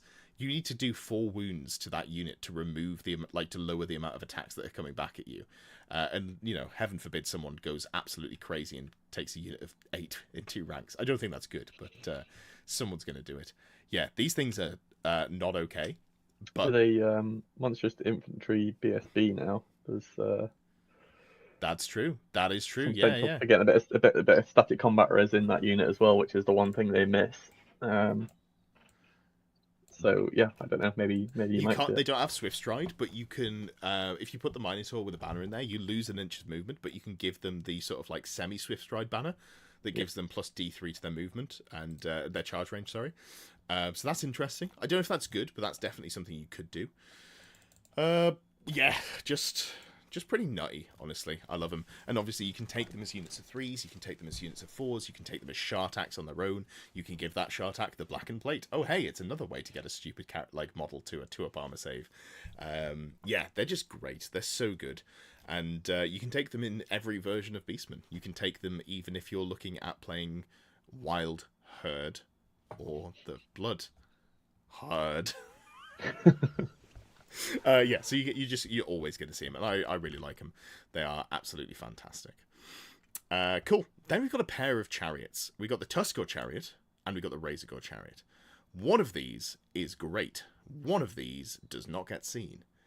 So we're going to start off with the one that's great, and that's the Tuskor chariot. And when I say great, I mean it's firmly in Minotaur, Warhound, Tuskor chariot category. Like, it's a solid B tier in my eyes. Yeah.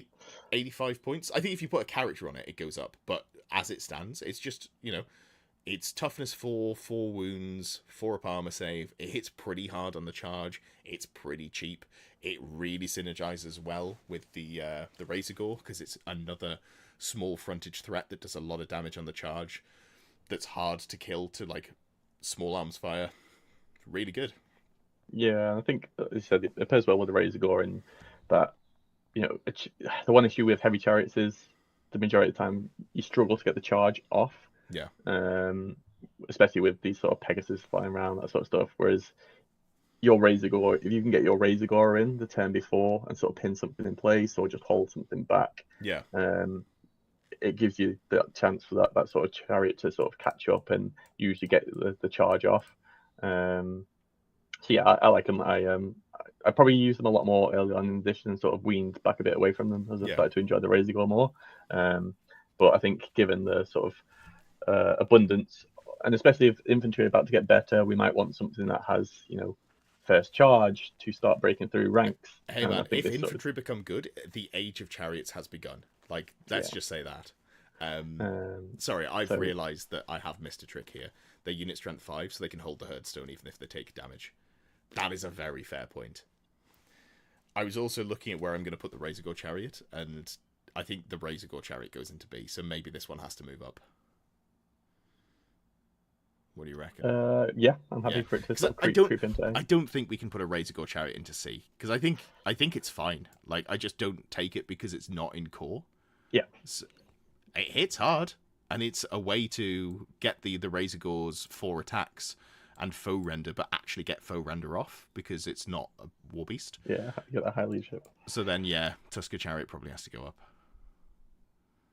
Okay.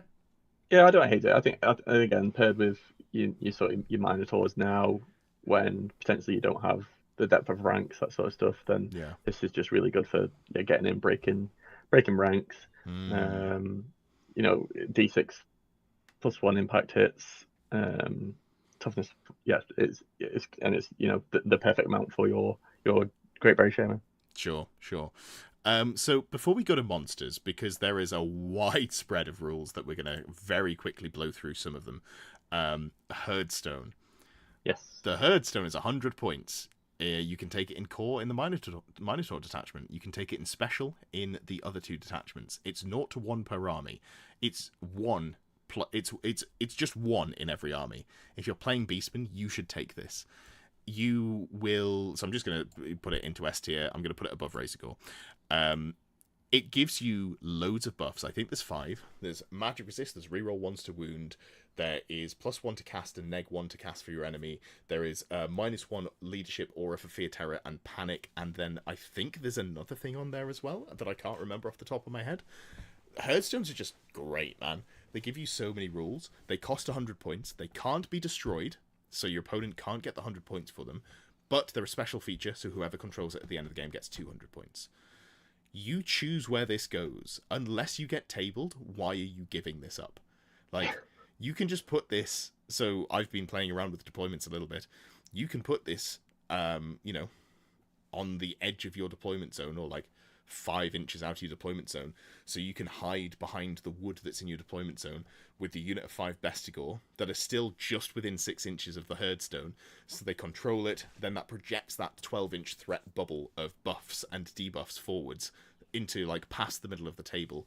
That's about the best I think you're going to get if you want to just play super safe with it. Or you can just be like, I'm playing Minotaurs. My plan to hold it is to put it next to your deployment zone and then go to you. You can have it turn 1. You can have the magic resist. Turn 2, I'm going to be holding you firmly with my strong hands as I mountain your eyes out of their sockets. S tier. Yeah, it's one of those things that will just be in every list when people when there's something available to buy, I guess. I mean, interested to see people's hobby attempts at it in the meantime. There's an Age of Sigmar one, which I guess didn't come back because it's got Sigmarite stuff on the back of it, so the only picture is in the book, but they've positioned it so you can't see the back of it, which makes sense, I guess. I think we do need to see it standardized. I am hearing degenerate things, and this is coming from someone who likes the Wood Elf Elwood, although I'm okay with that going away. Yeah, the donut headstone. The donut headstone, where you put a unit in the middle so it can't be interacted with. We probably shouldn't be allowing that. Let's just make it a flat 6 inches. It started off people like, what if we make it like crescent shaped? You're like, okay, yeah, you can kind of hide stuff in it. Oh, but then what if you put it against the edge of the board? Anyway, it gets worse. Let's just standardize that. Get it FAQ'd by Games Workshop real quick, and maybe get the Wood Elf Wood fixed at the same time. But also, the Green Knight can't go into it. It just doesn't count as natural terrain. Let's fix that, because that's why the L-shaped rune exists. Wood. Anyway, do you want to speed run some monsters? Do you want to just go through the bad monsters? Give me a quick summary of why they're bad, and then I'll put them in F tier. I think you're confusing the Beastmen army with someone else. The monsters are great. Some of the monsters are great. 2.5 of them. Where do you want to start? Where do you want to start, buddy? You start from what you think might be worst. Give me a quick summary, and I'll chime in and say, yes, you're right. Praeton. You think the Praeton's worst? Yeah. Okay. Well, I don't know. It's difficult. It depends how well you can optimize your minus leadership army, in which case a few of these will sort of float around a bit. Obviously, a few of them have got sort of leadership based abilities. So if you look at the Praeton, it's the cheapest of all of the monsters here. We're not including the giant spawn. I was gonna say base cost is the same as a but it's 170 points because you give it Mark and Nurgle. Even across the pond, where they were insisting on playing it Khorne for quite a while, they seem to have just standardized and gone, actually, yeah, Nurgle's real good, just kind of quietly. So the Praeton is the cheapest. It also kind of hits the hardest. You know, it's got a decent amount of attacks. It's got some impact hits. It's got some AP, unlike the Cockatrice, which is, I think, technically... No, it's 10 points more expensive for the Cockatrice. So I actually think the Praeton is, like, the half good one, in my eyes. I want it to be good. I think it lacking Swift Stride may be too much of a problem, because it's suddenly... its threat range and the fact that it's a large target, it's hard to get anywhere. So I'd say the Praeton is, like, maybe bottom of B, maybe top of C. Okay. I think I want it to be here, top of B. I think realistically it might end up C, but I don't want to put it down there without testing, because I think it's got potential, and I think you can at least play around with it. There's reasons to take it, whereas I don't think there's reasons to take some of the other ones. I hope so, because I've got 4 of them. Hell yeah. That's more than you can legally run in most compacts, but, you know, I wish you could put a Minotaur on one. Matt, if you could, I've been saying this for a while, if you could put a Doom Bull on a Praeton, oh, hell yeah. Like, don't even give me plus toughness. Give me, like, plus 2 wounds or plus 1 wound, as if it's, you know, whatchamacallit, what's the Empire? Demigriff. Yeah, it's just like, make it a Demigriff. Don't even make it a Griffin, and just be like, yeah, sure, here it is. I'd love that. Yeah, I was a bit disappointed that they made it a large target, if I'm honest. I agree. I think it needs large target and Swift Stride, or neither. Yeah. Which especially in the world of poison flux, being able to just decimate large targets. That's true. On the upside, it's pretty cheap. And if you're playing against that poison list, you probably just hide it around the edges. Like, you march it 20 inches behind a wood, and then you threaten to come out and be like, oh, if I position here, I'm going to maybe rear charge you. And that's actually kind of scary because it's a monster. Wait, does it have enough wounds too? I don't think it's unit strength 5. I think it's unit strength 4. Yeah, it's only 4 wounds. But it's similar, still a rear to like a Borgia in an ogre army. Yeah, I think you have some play with it because it's so cheap, and like if they're shooting that, they're not shooting the 8 Minotaurs with a 5 up armor save. Yeah. So you're like, yeah, whatever. I guess one of the issues is it's like one good special ability. It's leadership 6, and you're looking for a leadership test. But you can use your general's leadership, and your general is going to be full push forwards because you're playing Beastmen. So yeah, that's fair. It has glaring flaws, but I think there's enough in there that you can play around with it. So I want to put it in B, and after I lose 4 games with it, I'll come back and move it to C. I think that's a fair middle of ground. All right, so you've chosen one. Let me just say, I think the Jabba Scythe is the worst monster in the book. What are you talking about? Okay, I tried to convince you the Praeton is good. Try to convince me the Jabba Scythe is good. Swift Stride. Fly Swift Stride. Okay. How much are you paying for that Fly Swift Stride Terror? I don't mind. It's my point of view is I haven't played since the Giant Spawn came in. Okay. So it was between these and Cygors pretty much, when I was sort of heavily swaying into triple Jabba Scythe, and I think they just added something to the army that we didn't have at that point, which was long range threat with Terror. So they won me quite a few games with Terror bombs, getting into targets which then held for the rest of my army to get into range. They had the sort of the counter threat, so people couldn't get dragons would still not really care and brush them aside, but some stuff would have to worry about counter charges from them.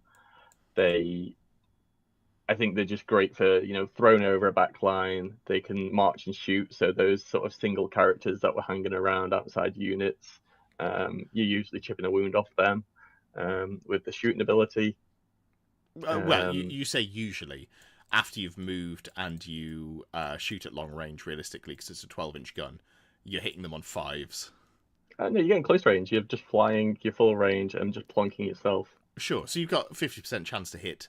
Then, if it's a lone character, it's like minimum T4 unless you're playing against elves, realistically. So you're then like you're down to a 1 in 3 chance to have done a wound.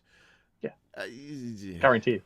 So you talked about triple Jabberslith, and that's really interesting because I think that's wild. What if you just took 600 points of Dragon Ogres? Is that not just better in every way? Yes, but the issue with Dragon Ogres is they're relatively slow compared to a Jabberslith, so they're quite easily avoided. Well, what if you just fill up the entire board with bases between your Chariots, your Razorgore, and your Dragon Ogres, which you kind of do when you're playing Beastmen? Yeah. So yeah, I think I have a fondness for them just because I love the models. Okay, so I really like Praetons, which is why I've put them maybe a tier above where they should be. I think it's only fair that I move them up to C tier for you. Are you okay with that? At least the top of F. Can you? Yeah. I'll put them in C tier for you, because you know what? That's fair. They are a swift stride flying Terracausa, and it doesn't do damage. Let's be clear. It has 5 attacks with AP2. That's good, and then it has D3 stomps with no AP. That's why you take 3 and use them as a unit. No, stop! I can't listen to this anymore. This is ridiculous. So I can kind of see the appeal for them, and I think I have looked at the monsters and just wholesale written them off, with the exception of the Dragon Ogre Shaggoth and the Giant Spawn. So maybe I'm too harsh on them, and I'm willing to meet you halfway on one monster of your choosing. So I hope the Jabberslith is worth it. Because next up, I'm going to say the Cygor is awful. It's awful, but it's probably still C tier. Because it actually adds a range dynamic to your army, and it has Thunderstomps. I don't think it's good, and I think it's overcosted for what it brings, but I don't think you're actively harming yourself for bringing it the way that if you were to, say, take a Cockatrice, you might be. Do you think you could live with the bottom of C for a Cygor? Yeah, no, I agree. I'm very comfortable with it there. Nice. It gives that one bit where sort of historically you might have been relying on your sort of shooting from your Great British Airmen, and then this just gave something that forced things forward a little bit. But that, other than that, it's. I don't think 2 of these are good, but if you really want to make Dragon armies worry, you can run 2 of these, a Hagtree Fetish Valtide caster and another Valtide caster, and you go, you know what, if I get Valtide off on you, I probably do like 5 to 6 wounds on you. All I need is one of these lucky shot. Yeah, one of these stone throwers, which is up to 36-inch range, to land on you, wound you on 2s. The fact I have ballistic skill 1 is completely irrelevant because your dragon will be visible because you've got to use it.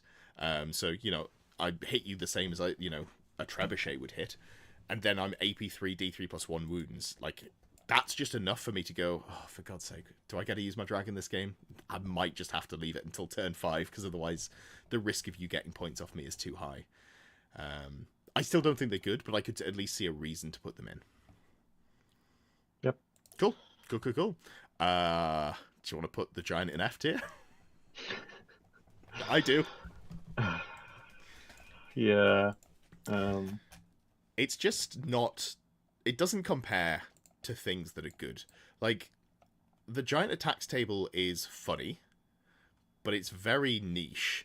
So if you're in combat with Black Orcs, for example, and you headbutt them and they take D3 plus 1 wounds with no armor or regen saves permitted, okay, sure, I killed 1 Black Orc, and then I hope that my stomps save me, because if not, they're probably going to do some damage to me with their great weapons that they're doing some ridiculous stuff with, and then they've still got, a 3-up save that becomes a 5-up save. So even into, infantry, which is where giants should shine, it can go really poorly. I don't love them. Yeah, no, I think the randomness of them just takes them out of being a competitive option. Yeah. Narrative games, fluffy games, yes, take them.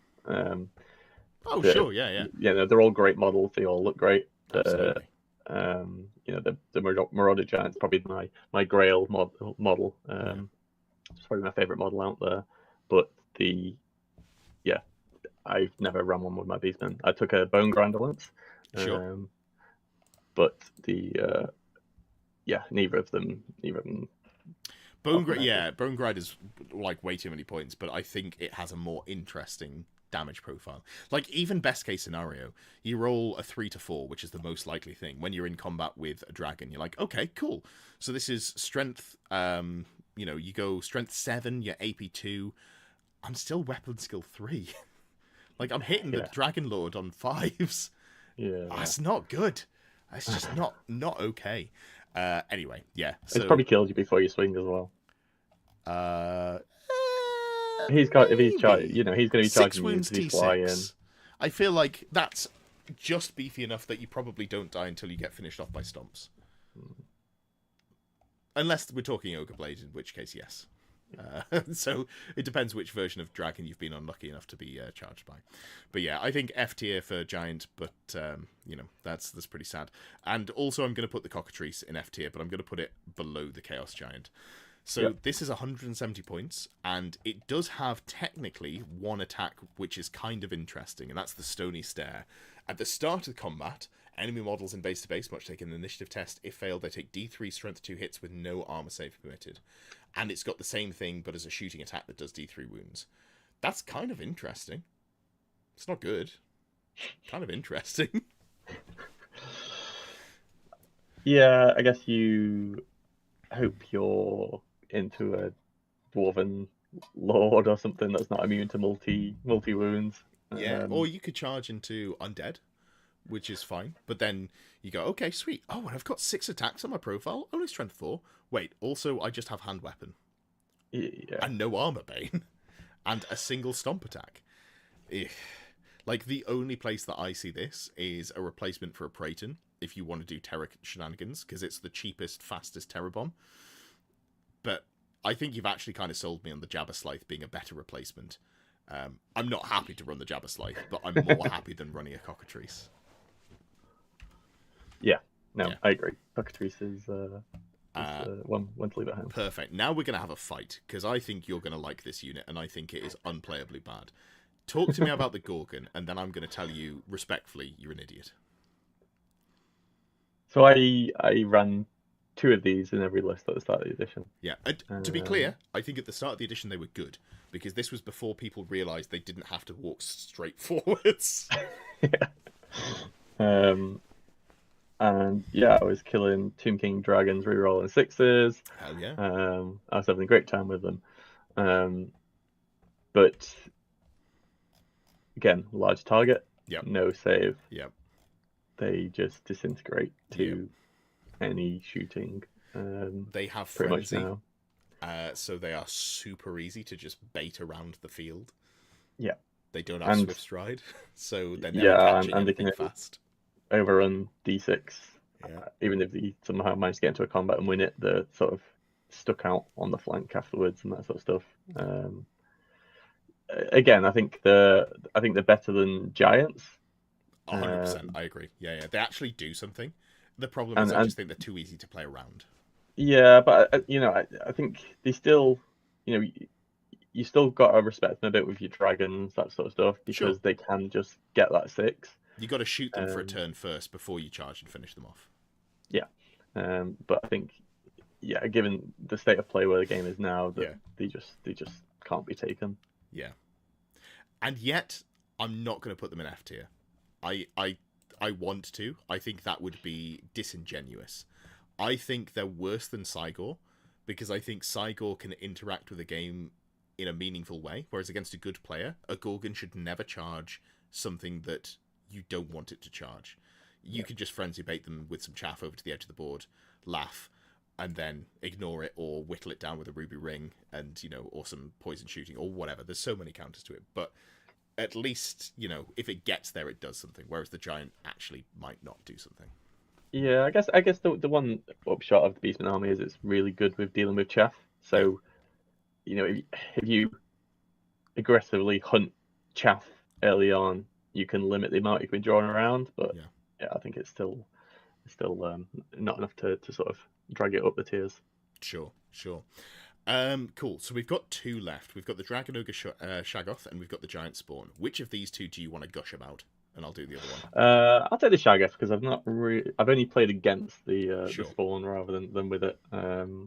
So yeah, it's effectively a character. It's effectively a character, right? You treat it as, it's basically It's a Death character Doom that ball. can't be challenged out.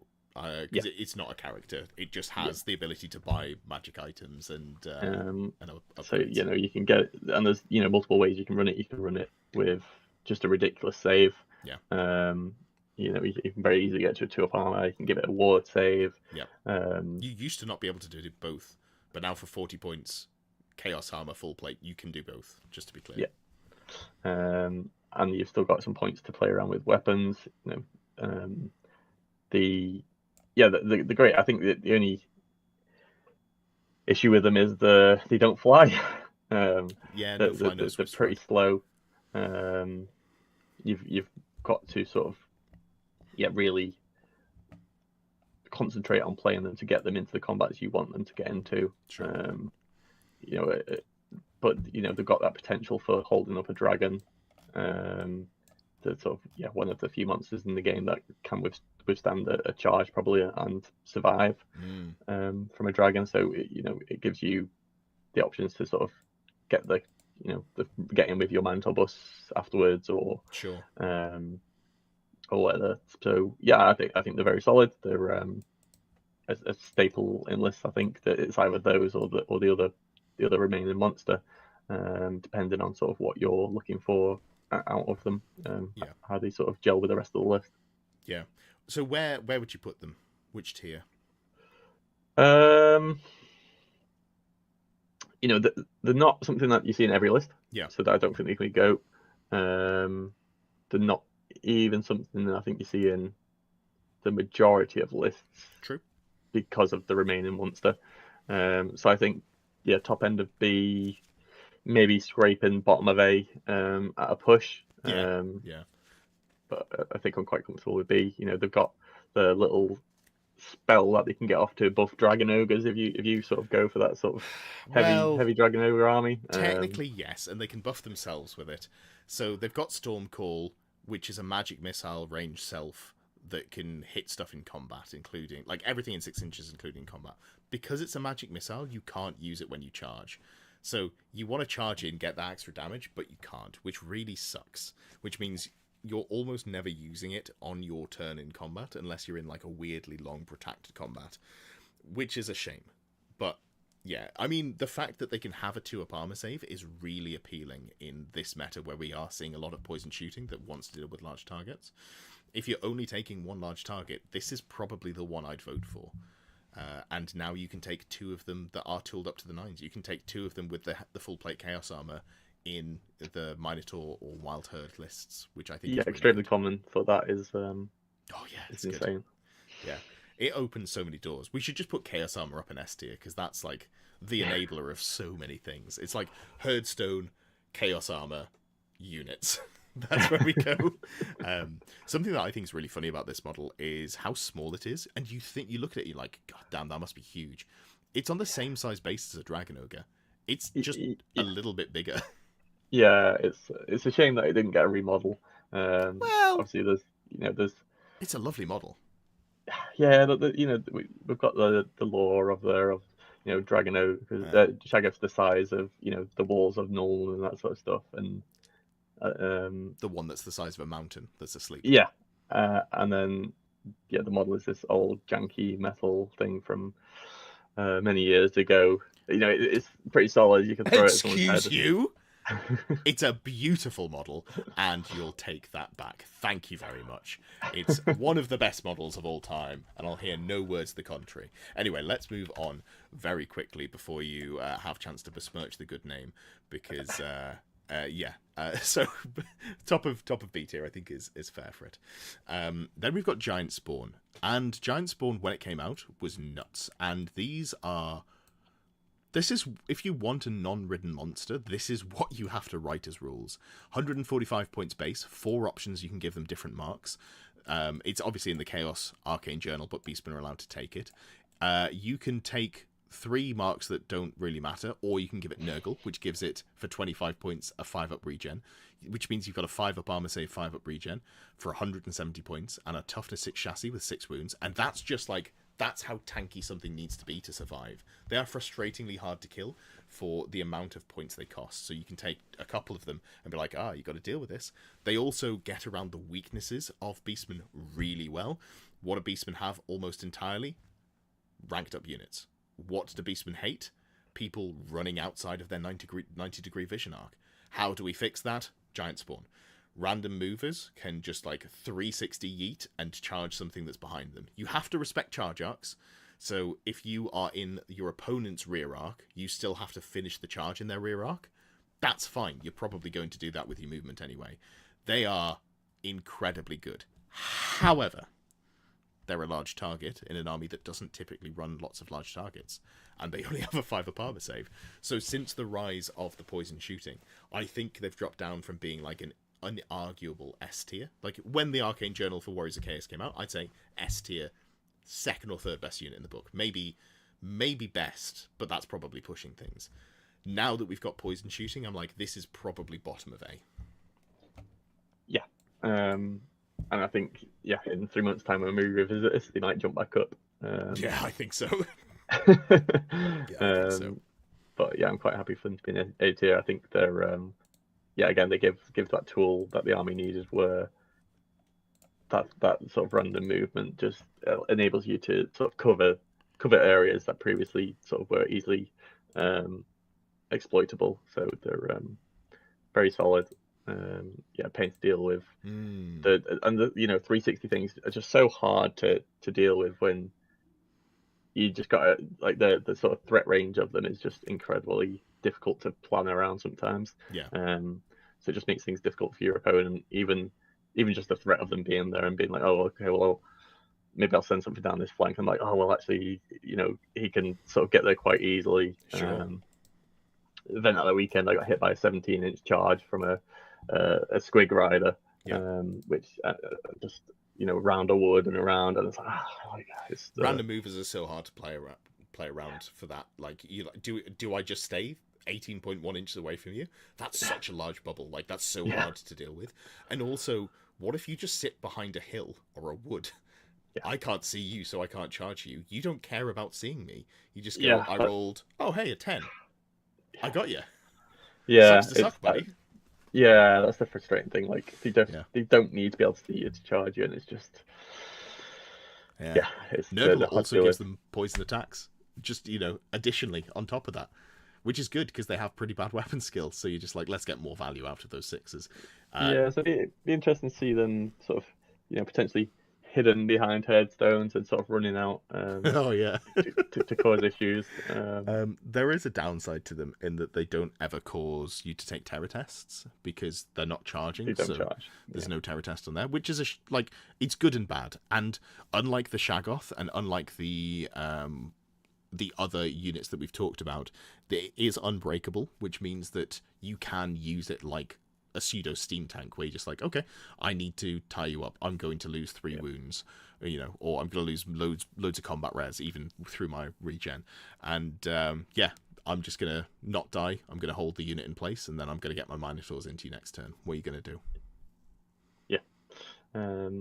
I guess so. I guess in the sort of leadership debuff armies, it's probably not quite as quite as useful as the Jabba Slave. But I think you still see it in the majority of armies. Yeah, that's the difference for me. If you're wanting to play around with the leadership, it doesn't go in. If you're not, and you're not worried about poison shooting, this is the way to go if you want a big beastie. I am leaning more towards just Dragon Ogres as it stands, but try it out.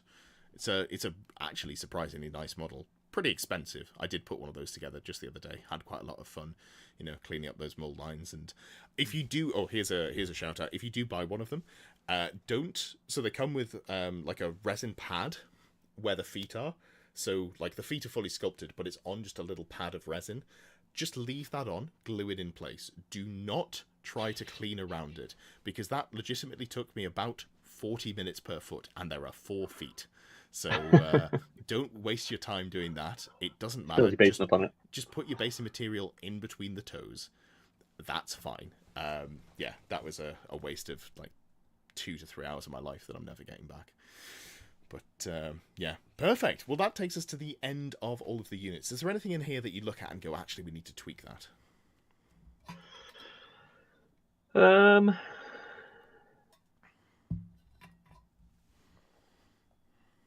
Still, yeah, I don't know. Pre-Genet C still feels a bit generous to me, but we'll I guess that's something we haven't seen massively seen on the tabletop yet to get a full idea of. So Careful now, I maybe gave you Jabba Slythe and C. Don't make me take it back. That's one we can come back to look at. But I think most of the rest seems pretty reasonable to me. Yeah, it says a lot that the piece of terrain is top tier, top of top tier. Yeah, that herdstone is so good.